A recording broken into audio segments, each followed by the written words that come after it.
साथियों, सबसे तो खुशी हमको इस बात का है, यह कार्यक्रम मेरे ही पंचायत में हो रहा है। यह मेरा ही पंचायत है।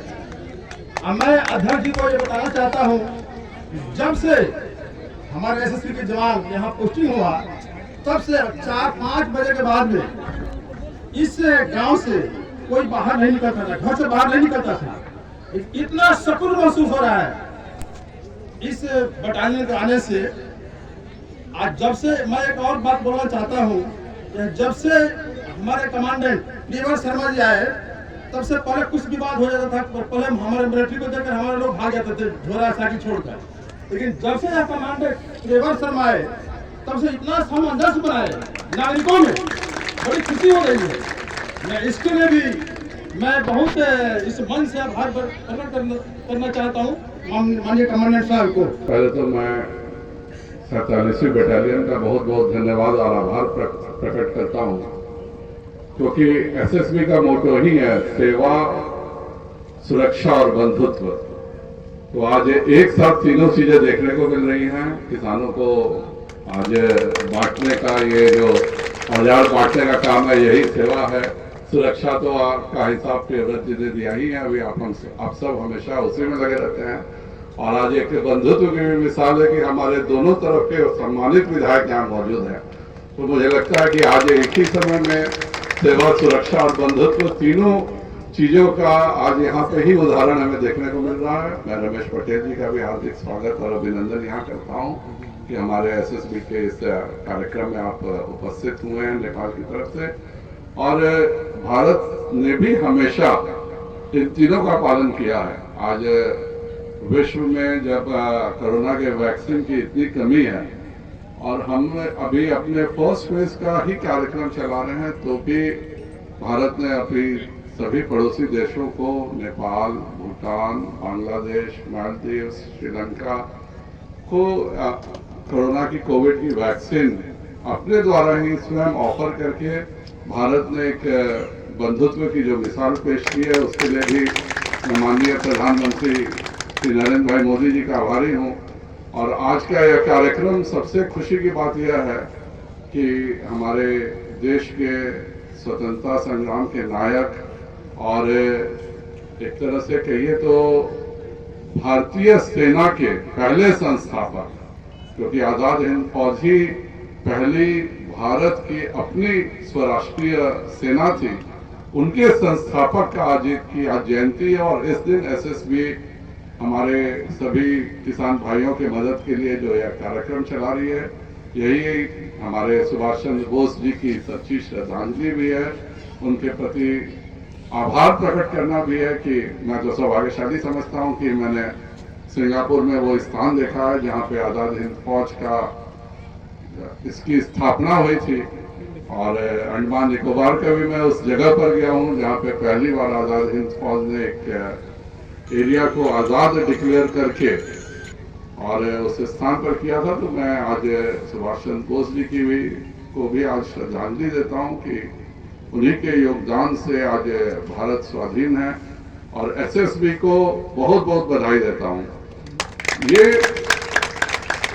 हम बात करते हैं लॉ एंड ऑर्डर ठीक करने की, पर मुझे लगता है कि सबसे बड़ा योगदान अगर इस इलाके में लॉ एंड ऑर्डर ठीक करने में हम सफल हो सके, तो उसमें एसएसबी का बहुत रोल है। नहीं तो हम लोगों ने पहले भी एक समय देखा है कि नेपाल में कोई भी इंसिडेंस होती थी, किडनैपिंग होती थी, उठा करके इंडिया ले आया जाता था। इंडिया में कोई किडनैपिंग या कोई इंसिडेंस हुआ, नेपाल चला जाता था। और एक तरह से ये अनेबल था और ये इतना डिफिकल्ट काम है, क्योंकि भारत में कोई भी दो देशों के बीच में एक अपना एक इंटेग्रिटी है कि कोई इधर से उधर जा नहीं सकता।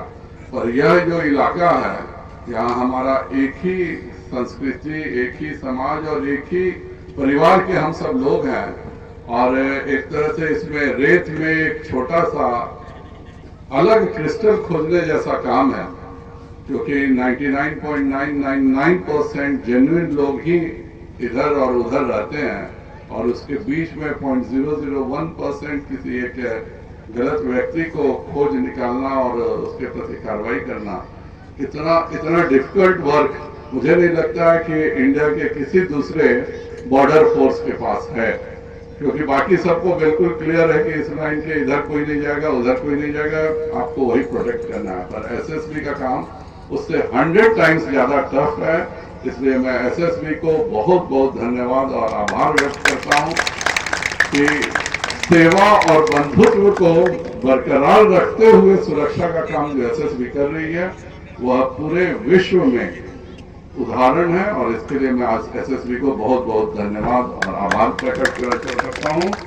और सुभाष चंद्र बोस जी के ही नारे को आज मैं आप सबको लगाने को बोलूंगा, जय हिंद, जय हिंद, जय हिंद, जय हिंद, जय हिंद। बहुत बहुत धन्यवाद।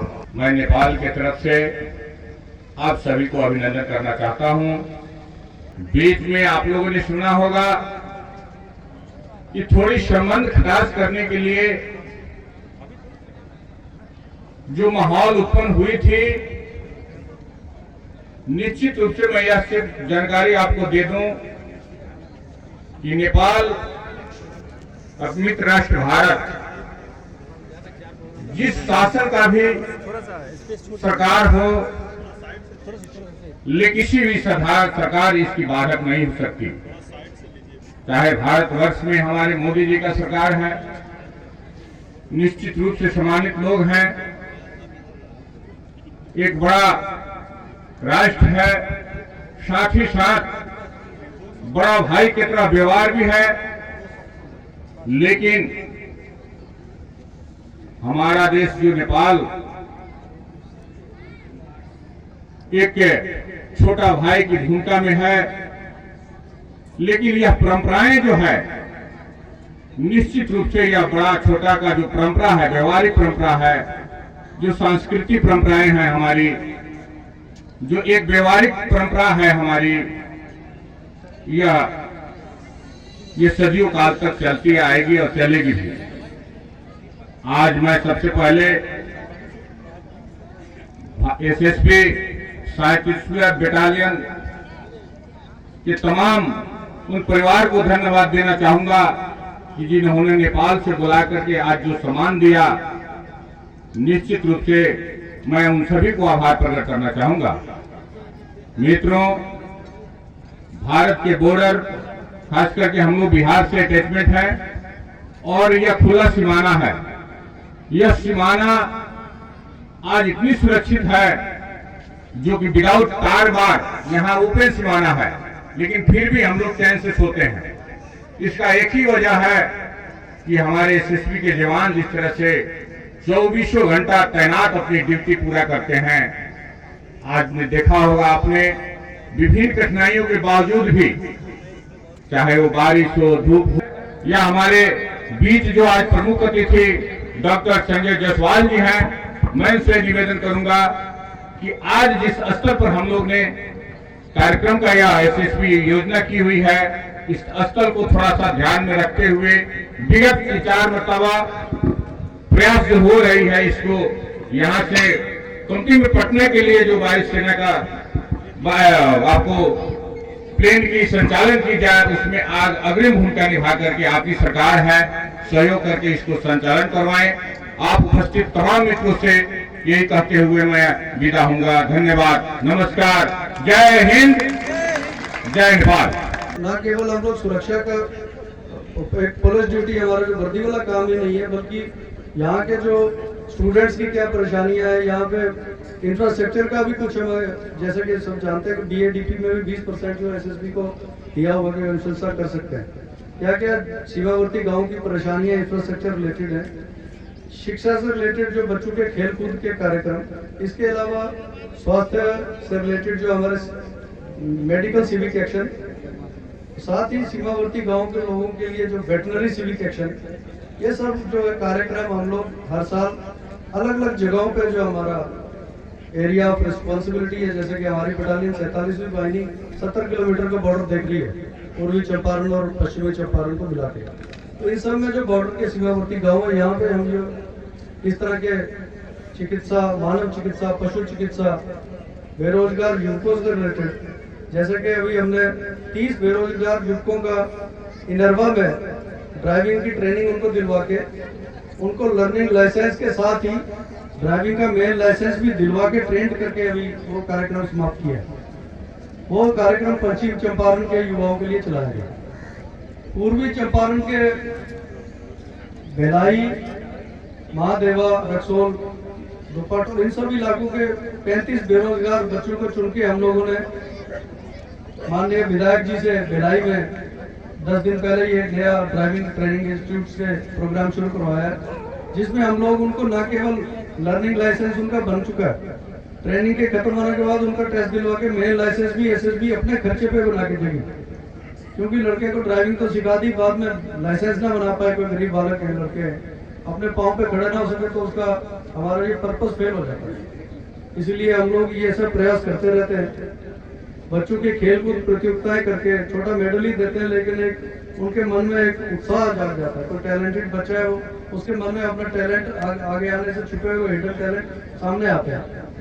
एक उसको प्रेरणा मिलती है कि मैं इस क्षेत्र में और ट्राई करूं और आगे बढ़ूं।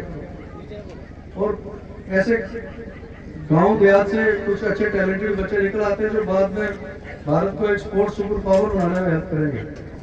तो ये सब जो कार्यक्रम खाली सुरक्षा के रिलेटेड ड्यूटी के अलावा एसएसबी ये कार्यक्रम लेके इसलिए आती है हर वर्ष, ताकि अलग अलग जो फील्ड के लोग हैं उनको हम टच कर सके और उनमें ज़्यादा सेंसिटिव जो केसेज है उनको हम लोग एड्रेस कर सकें। इसके साथ ही इस बार के जो हमारे आज के कार्यक्रम है, मेडिकल सिविक एक्शन और वेटनरी सिविक एक्शन तो चल ही रहा है। इस बार हमने जो हमारे जो किसान भाई हैं, इनके लिए कृषि के जो उपकरण है इनके डिस्ट्रीब्यूशन का भी हम लोगों ने कोशिश की है कि जो मुखिया, जनप्रतिनिधि, जो लोग गांव के लेवल पे, उनसे ही हमने परामर्श करके एज ए टोकन हम अपने माननीय सांसद महोदय और विधायक जी से स्टार्टिंग करवाएंगे इनकी, और बाद में हम हमारे लोग इनको पूरा बांटेंगे, क्योंकि इसकी लिस्ट लंबी है। बहुत ज़्यादा समय हम यहाँ पे चीफ गेस्ट अपने जो है इनका बहुत से प्रोग्राम है आगे में, तो लिमिटेड इनसे हम टोकन शुरुआत कराएंगे।